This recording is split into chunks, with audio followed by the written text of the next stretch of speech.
Halo, perkenalkan, nama saya Ignatius Edward Olsen. Di sini saya akan menjelaskan tentang teori efek media massa. Sebelum kita masuk ke teori efek media massa, kita harus tahu apa itu media massa sendiri. Berikut penjelasannya. Media massa adalah alat yang digunakan dalam penyampaian pesan-pesan dari sumber kepada khalayak dengan menggunakan alat-alat komunikasi mekanis seperti surat kabar, film, radio, dan televisi. Media massa adalah faktor lingkungan yang mengubah perilaku khalayak melalui proses pelaziman klasik, pelazim operan, atau proses imitasi atau belajar sosial. Dua fungsi dari media massa adalah media massa memenuhi kebutuhan akan fantasi dan informasi. Media massa memberikan informasi tentang perubahan, bagaimana hal itu bekerja, dan hasil yang dicapai atau yang akan dicapai. Fungsi utama media massa adalah untuk memberikan informasi pada kepentingan yang menyebar luas dan mengiklankan produk. Ciri khas dari media massa yaitu tidak ditunjukkan pada kontak perseorangan, mudah didapatkan, isi merupakan hal yang umum, dan merupakan komunikasi satu arah. Peran utama yang diharapkan dihubungkan dengan perubahan adalah sebagai pengetahuan pertama. Nah, media massa memiliki efek media massa di mana akan timbul suatu kesan pada khalayak akibat adanya suatu proses penyampaian pesan melalui media atau alat-alat komunikasi secara terus-menerus. Di sini semakin sering khalayak menerima pesan melalui media, maka akan terjadi suatu perubahan pada pengetahuan, sikap, emosi, atau tingkah laku tergantung khalayak menerimanya. Jadi setiap orang akan menerima perubahan secara berbeda-beda tergantung media mana yang mereka konsumsi. Salah satu efek media massa yang paling besar adalah televisi. Televisi merupakan salah satu contoh media massa elektronik yang terus mengikuti perkembangan zaman, mulai dari televisi yang berbentuk tabung hingga LED. Televisi pada zaman dulu dipergunakan sebagai alat kekuasaan pemerintah untuk penyampaian informasi. Namun seiring berkembangnya zaman, televisi sekarang dipergunakan sebagai media hiburan sekaligus media edukasi yang sudah dikenal dan dipergunakan oleh seluruh masyarakat. Televisi merupakan media massa yang penggunanya paling banyak, yang dimana hampir tiap hari masyarakat dunia menonton televisi. Di teori efek media massa ini, saya akan membahas tentang cultivation theory atau yang dikenal dengan teori kultivasi. Ini adalah salah satu contoh dari 15 teori efek media massa. Kalau begitu, langsung kita lihat saja apa itu teori kultivasi. Teori kultivasi pertama kali diperkenalkan oleh George Gerbner dari Universitas of Pennsylvania.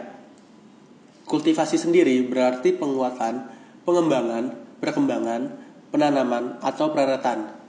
Maksudnya bahwa terpaan media, khususnya televisi, mampu memperkuat persepsi khalayak terhadap realitas sosial.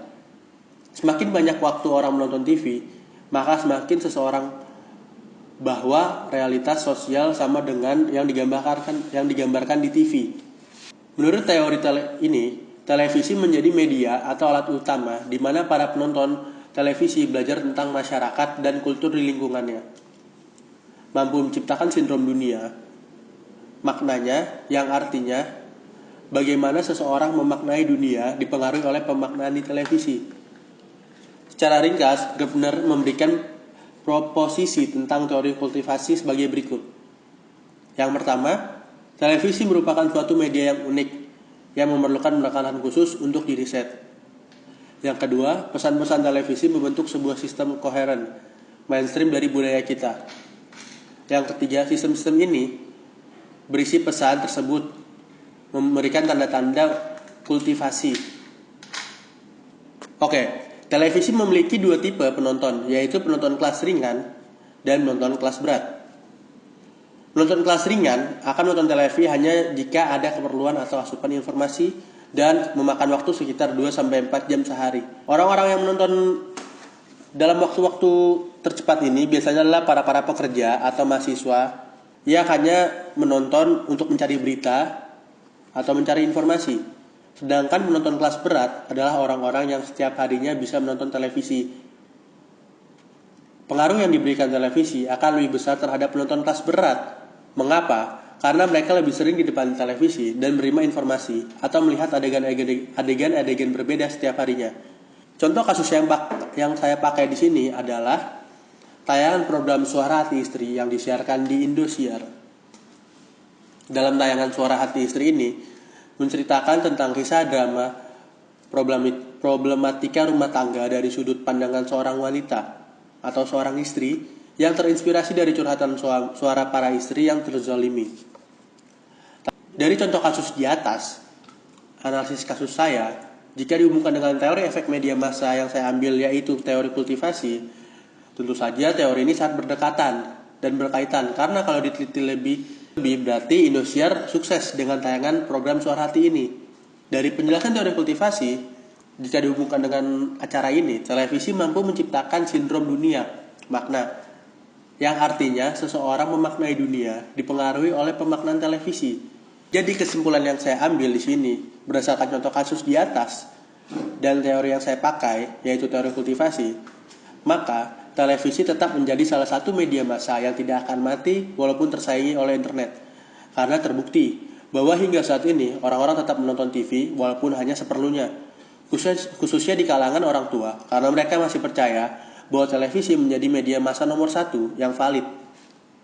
Dan juga Indosiar adalah salah satu televisi terbesar di Indonesia yang mampu menghipnotis masyarakat khususnya di kalangan ibu-ibu dengan membuat tayangan yang sangat berdekatan dengan realita yang ada sehingga banyak yang menonton. Sekian presentasi dari saya, terima kasih.